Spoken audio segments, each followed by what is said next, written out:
I think it's really important that you address what your goals are, what your needs are, and really to ask for that support.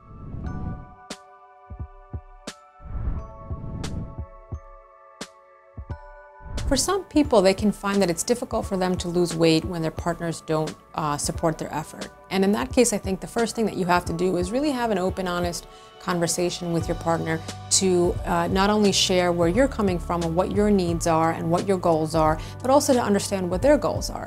Sometimes I find that the reason that partners are not supportive is because they really are looking for a partner in crime. So when they go out to the restaurant, they want someone else to indulge with them in the dessert, or perhaps they feel sad, or perhaps it sheds light onto their own need to have to lose weight or own need to have to change their diet, and perhaps they're not ready to. So I think it's really important that you address what your goals are, what your needs are, and really to ask for that support. And if they're unable to support you, at least ask them to not get in your way.